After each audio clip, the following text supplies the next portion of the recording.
Good evening everyone sa mga nasa Pilipinas po, sa magandang umaga sa mga nasa States, and good day to others in the different time zone.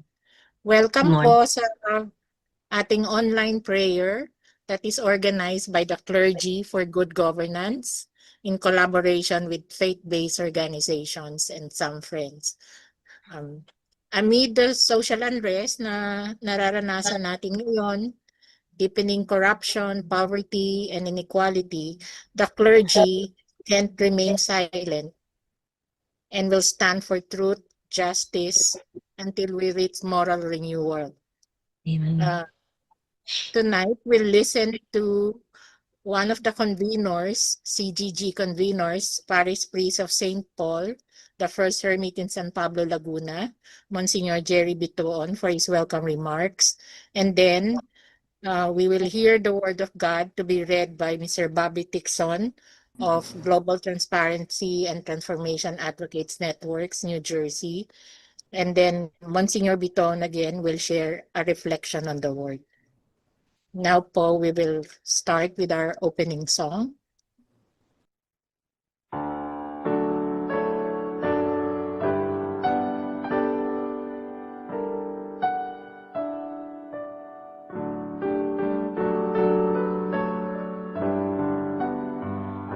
Where there is fear, I can allay.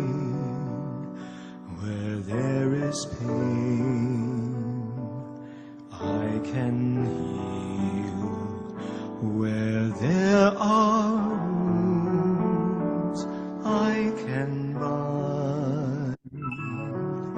And hunger, I can fill. Lord, grant me courage. Lord, grant me strength. Grant me compassion that I may be your heart today. Where there is hate, I can confront. Where there are yokes, I can release. Where there are captives, I can free. And anger, I can appease. Lord, grant me courage. Lord, grant me strength. Grant me compassion that I may be your heart today.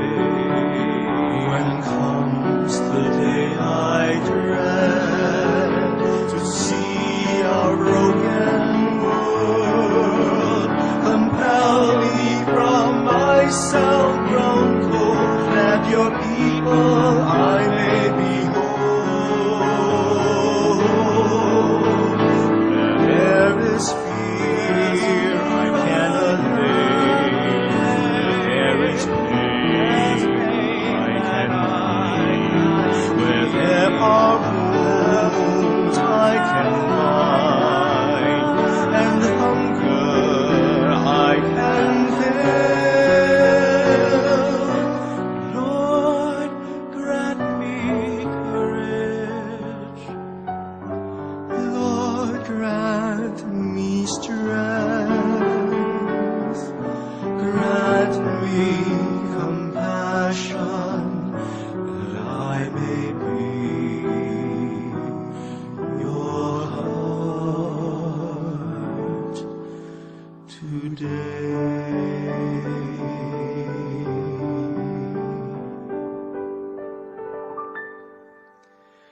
And when I've done all that I've could, yet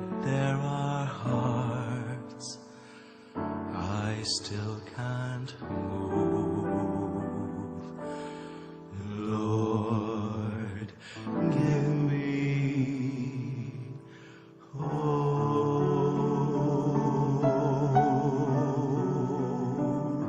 that I may be your heart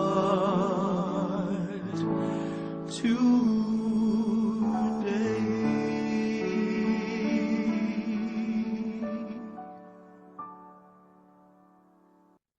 We'll hear a short welcome from Monsignor Jerry. Good evening po. Good morning, good afternoon, wherever you are. Isa pong kasiyahan, and the music that the song that we just heard was really conveying hope, no? Ano po yung itong ginagawa natin ito? Gusto natin magkaroon ng pag-asa ang Pilipinas. Kaya isa sa joy seeing you out there joining in this prayer. So welcome po, and sana magsama-sama tayo for the next 7 days, and eventually this is a preparation for a bigger event on August 22nd. That's the feast of the Queenship of the Blessed Virgin Mary. So let's pray together, let's reflect together, and let's sing together, and let's hope together. Good evening po. For our first day, we dedicate our prayers for the Supreme Court Justices. Lord of Truth, we lift up to you the men and women of the Supreme Court. Give them courage to defend the Constitution and to judge with fairness, without fear or favor.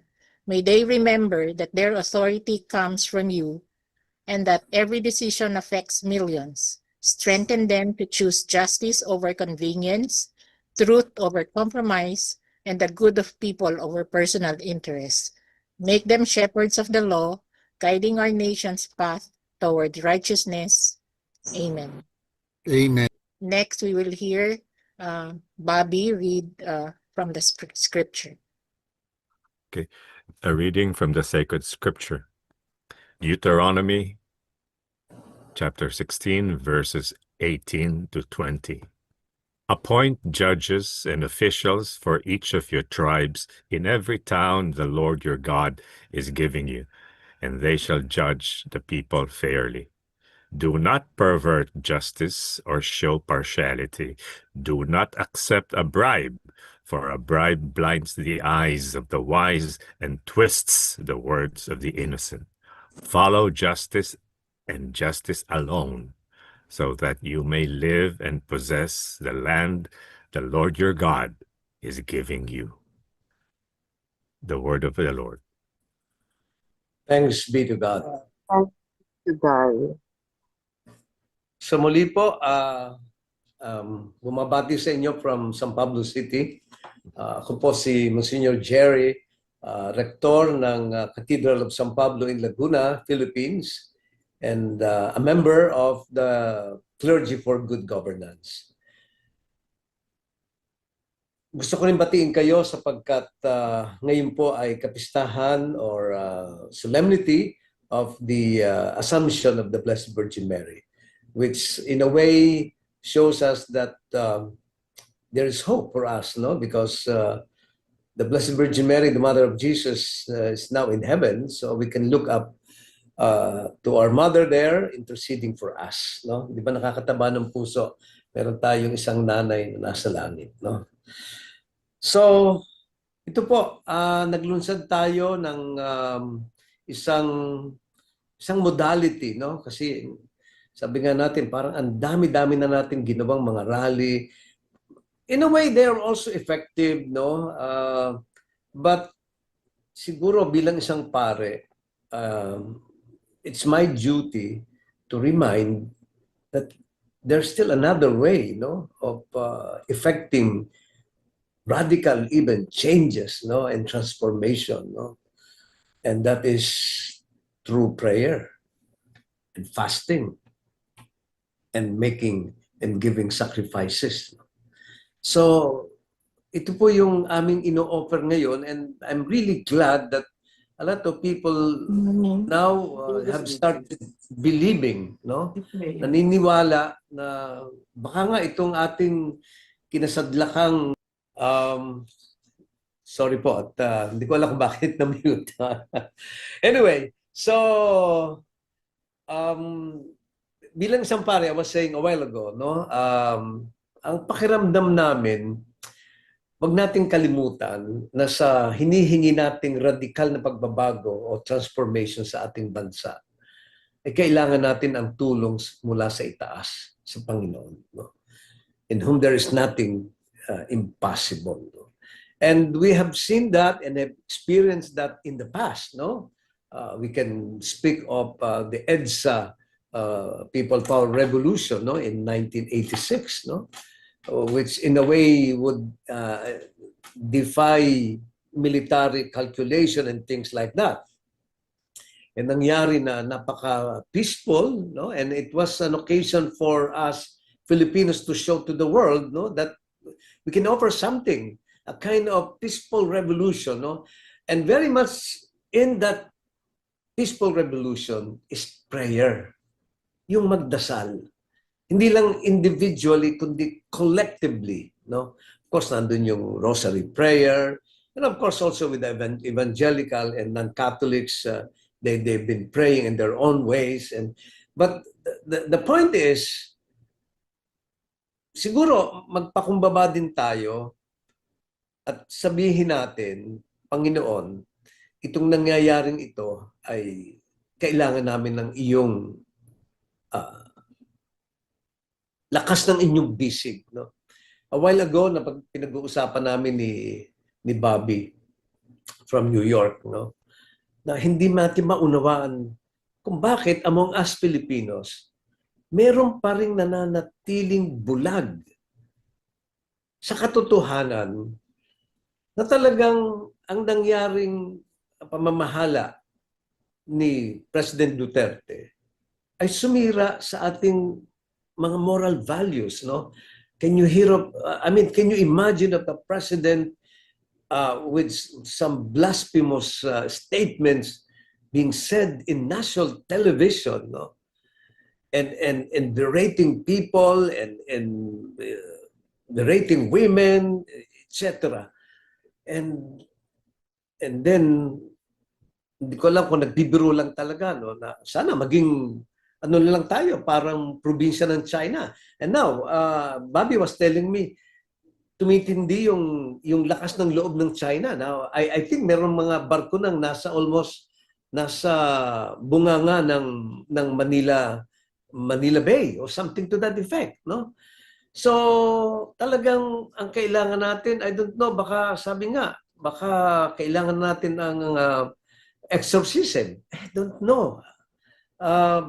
Pag-aaralan namin kung merong pwedeng gawing collective exorcism, no? Something to that effect, no? But the point here is this, no?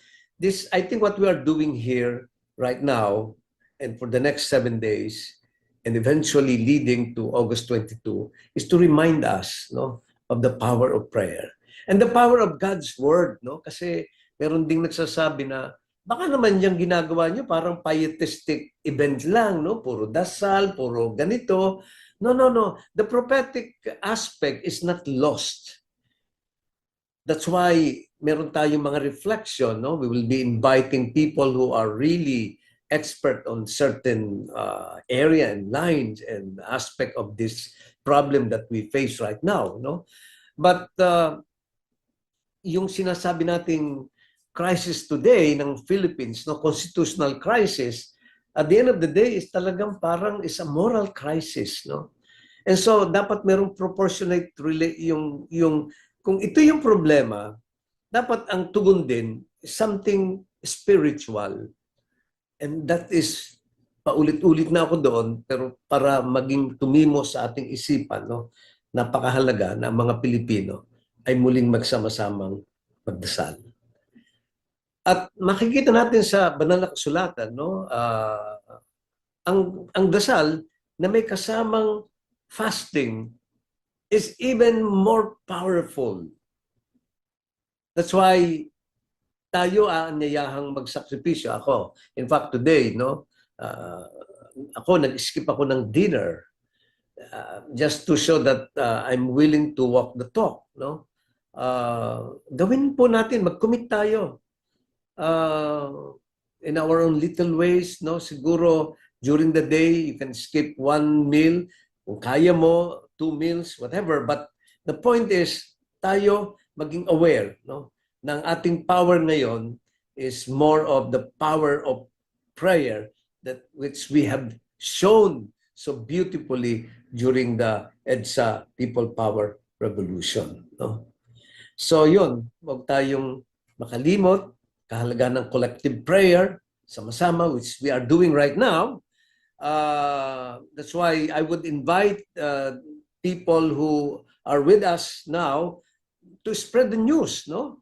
Na magdasal tayo talaga, sama-sama tayo. Ito pong ating Zoom ngayon, can accommodate 500, no? So yung number nating 35, medyo maliit pa, but we believe that, you know, ako parang ini-envision ko na this is going to grow every evening, no? Every day. So spread the news, invite people, invite your friends, your children, whoever, no, na nagmamahal sa ating bansa, no? So ipakita natin na tayong mga Pilipino ay mga mananampalataya, no? And faith is certainly, sabi nga, can move mountain, no? So tumimo sa atin yun, hindi lang yung magandang salita, no? It's a powerful word, no? As we are reminded in the letter to the Hebrews, no? The word of God is like is active and effective, and it's like a two-edged sword that is able to penetrate through the marrow of the bones, no? So ganun sana ang ating pagtingin sa salita ng Diyos. So wag tayong magkaroon ng inferiority complex, no? Magdadasal, di ba mas maganda tayo nagsisigawan sa labas, padinig nating lahat. Nandiyan na po tayo, pero mas maganda in the silence sometimes of our prayer, we can really effect changes, no? So ipakita natin yung ating pagkakaisa, hindi lang yung collective, no, kundi yung unison of prayer. That's why ako natutuwa na meron tayong mga formula of prayers na very beautifully formulated, no. Sana ito maging bahagi ngayon ng ating daily prayer, no. I think we should find a way of sharing the prayer so that, you know, even without the attendance in this Zoom meeting, they can still pray, no? And of course, for us Catholics, siguro po magandang ibalik natin yung ating rosary prayer, no? In the past, it has always been a powerful weapon, no? Nakita natin yan, for example, in that Battle of Lepanto. That's according to history, no? When the forces of the Holy Alliance and the forces of the Muslim and masyadong dehado yung Holy Alliance, and then the Pope asked for all Catholics to pray. Let's pray the Rosary, and what happened? The Holy Alliance won the war. Miracle, no? So yun, mga kapatid, ang ating gustong sabihin na iparating sa bawat isa, no? Now, punta po ako sumandali doon sa magandang reading, no, na binasa ni Bobby, which is a beautiful voice. Sabi ko nga, umuwi ka na at maging radio commentator, announcer dito sa Philippines, no? So, ano po ba yung background nitong reading na ito? Actually, it was Moses. He was reminding people that we are going to the promised land. So yun yung sinasabi ni Moses, no? And part of this being able to reach the promised land, we have to make sure that we have judges and officials who cannot be both, no? So na hindi na di-distort ang kanilang sense of justice. who should be impartial in their judgment, no? And then very powerfully, sabi dito towards the end of that reading actually, justice and justice alone shall be your aim, that you may have life and may possess the land which the Lord your God is giving you. No? So as if we are now trying to reach that promised land. Ano ba yung promised land ngayon? Na mawala ng political dynasty. Na ang COMELEC ay magkaroon ng credibility. The promised land would mean ang hanay ng ating mga senador ay mga matitunong tao at hindi mga comedian and etc. No? Na ang nasa House of Congress ay talagang maging matapat. No? Naramdaman natin yung bahang humaplit sa atin. Merong 3 sunod-sunod na bagyo.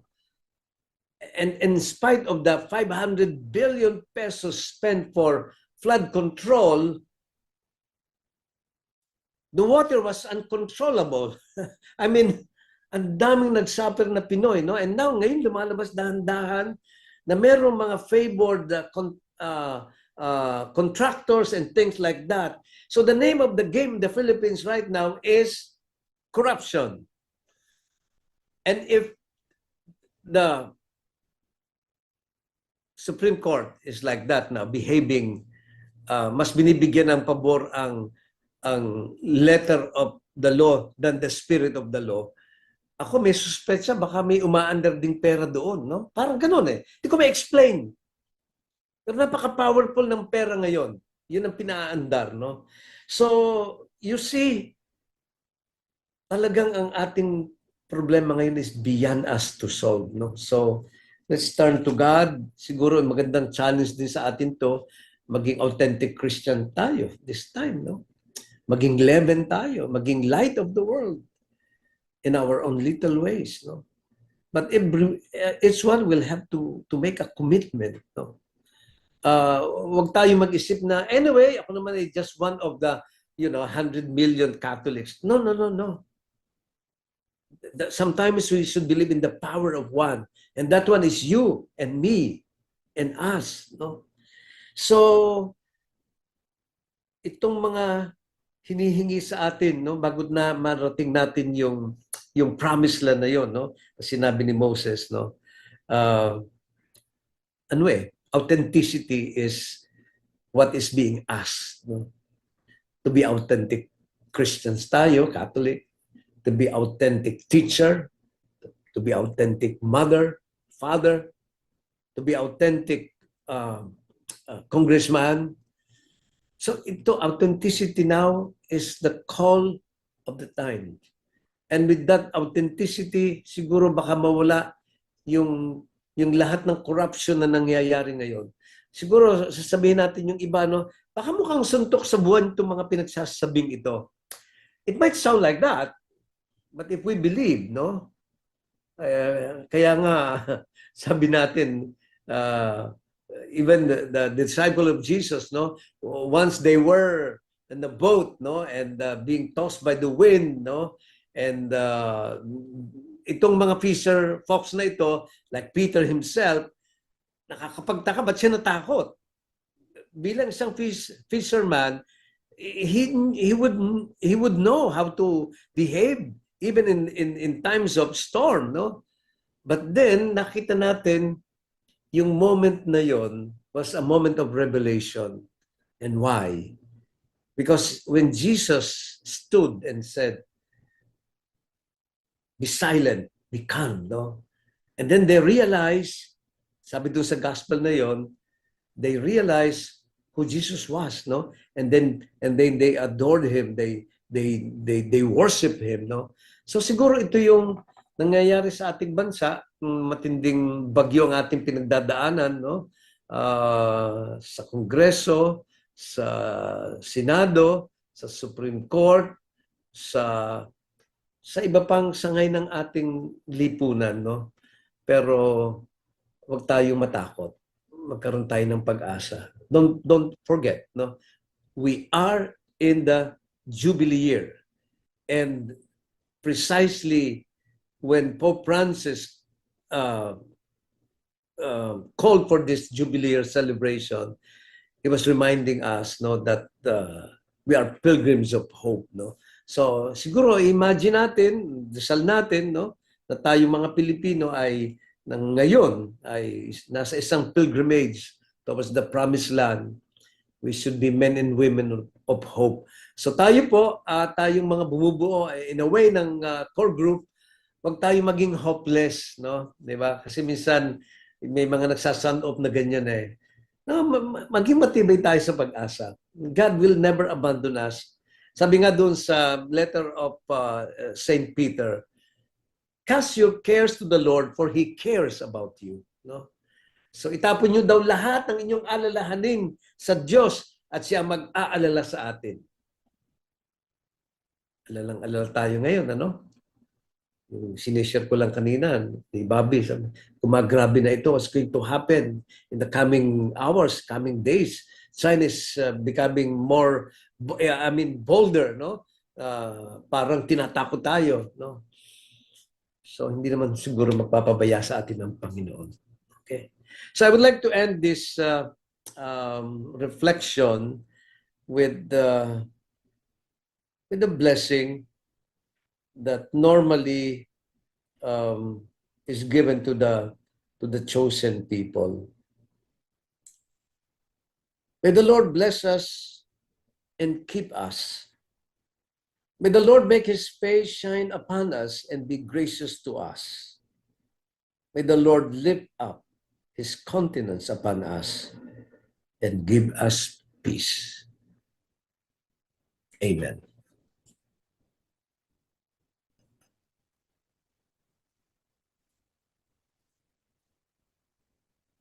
Shall I read the prayer? Monsignor, Yes, please. maraming salamat po. I mean, napakaganda po nung sinabi niyo at ako po'y naluluha. Thank you very much, Monsignor. Let's all pray. Most merciful Father, we come before you in humility, asking forgiveness for our sins as a people and as a nation. Cleanse us from pride, corruption, and greed, and turn our hearts back to your truth. Today we offer our prayers, fasting, and sacrifices for the healing of our land. We join our hunger with the poor, our discomfort with the suffering, and our longing for change with your desire for justice and mercy.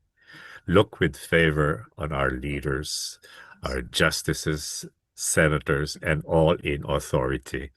Enlighten their minds, strengthen their hearts, and guide them toward truth and the common good. We stand with hope, trusting in your power to renew our nation until justice dawns and your truth shines over the Philippines. Through Christ our Lord. Amen. Amen. Yes po. I think napaaga ang ating but we have time for sort of like fellowship, a cyber fellowship. Magkumustahan po tayo ngayon bago tayo magsarado ng ating pagtitipon, no? Ito po yung part talaga ng ating gagawin gabi-gabi, pero tayong moment na magkumustahan, hi, and to be reconnected, no? So I call this cyber fellowship.